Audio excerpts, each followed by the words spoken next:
Hello everyone, welcome to MadLab.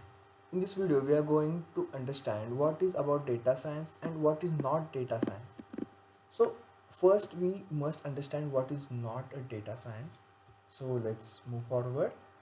Data science is not about using the latest tools. Uh, Nowadays, many students and new learners think that means if they know various tools, various libraries, various machine learning models, then they are a good data scientist. But it's not about understanding the latest tools, it's about understanding the core problem. The second factor is that plotting the best graphs is not about the data science. It is a part of data science, but it's not about a data science. You must understand that there are various data scientists that are not able to plot the best graphs, but they are the best data scientists. So you must understand the relation between the fields of the data and the factors, there's dependence on each other. It's not just about the plotting the best graphs. Once you understand the relation between each data in between their respective fields, then you can obviously plot a best graph. It's just matter of few lines of code which can be get on any website or any platform on Google. The important thing is that you must understand that problem. Third thing is that building the best ML model is not about the data science. If you understand the problem, then ultimately you can build the machine learning model. But nowadays what happened that various courses provide a lot of machine learning models, like regression, then KNN, some kind of K maps, and all that machine learning models. And students, mostly the new learners, not exactly the students, anyone can means newbie in that in this field. So they thought that if they know various machine learning models and they can easily build the machine learning model, then they are the data scientists. It's not about building that model, it's about thinking about that model, why this model is fit here. And nowadays there is a trend, means from the COVID there is a trend that they all everyone get just certification from various sites. I'm not going to take particular site name, but they just take a certification from that site and they label themselves as a data scientist. But you must know what is the data science and how it works. You must do various projects, and after that you can title yourself as a data scientist from after a valid certification from a reputed company, not just like any other platforms. So now understand what is about data science. So understanding the business problem. I'm going to give you one example of my recent project and I will explain all these points. So second point is that being curious to understand the data, then getting insights from the data to solve the problem and convincing stakeholders to take action.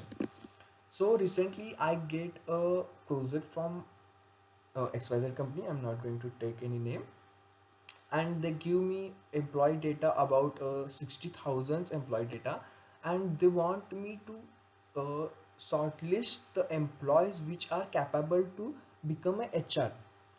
So this is just a problem statement. They want me to build a model, but it's not that much easy, because just understanding this problem statement means just understanding this sentence is not like that.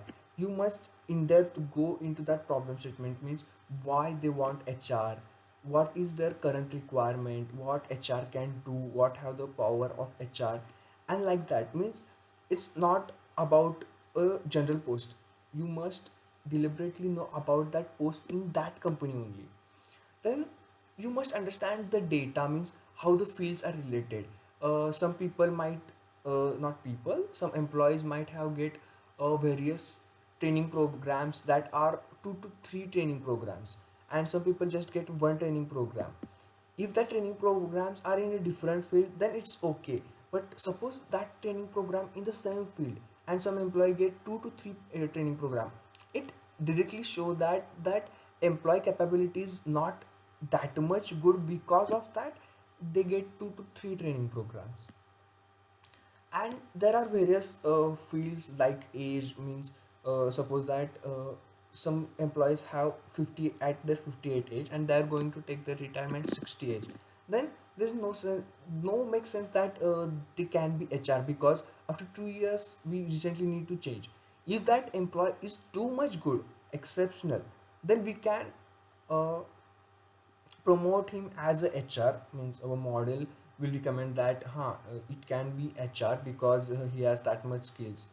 And you must know all the insights of the data, means just not by the heading of that data field or column. You must know what is behind that column. Like there are various columns like rating, and how much awards they get, in which field award they get, like that.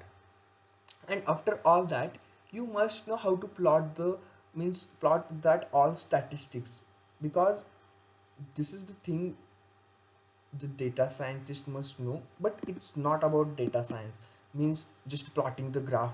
You must understand why you are plotting the graph, and after that with your statistics you must convince the stakeholders to take a respective action. This is about the data science. Because what happened, at one time I was able to build a various models, means efficient model. I plot all the graph, but I'm not convincing, means there is some lack of confidence or something like that, due to which I was unable to convince my client to take the respective action. But ultimately I get that because I have all the statistics. So but you must know that skills. So at last, I just want to tell you that remember that you are a problem solver. So you must know the foundation very well. There are various foundation things, like thread index and all, but means no one, always all people ignore and no one try to focus on that. They just want to learn the machine learning model, regression, canon, like that. Big names doesn't matter. You must strong your foundation. And at the comments sorry, at the description section I will share some links with you. Suppose you don't have a strong PC to run the machine learning model and learn the data science, you can always use the Chrome browser or any other browser, like Microsoft Edge also, and you can just run it on the server side. Means there are various platforms like Google Colab and various names I will share with you. So that's it for the today's video. Thank you for watching this video. We will meet in the next video. Thank you guys.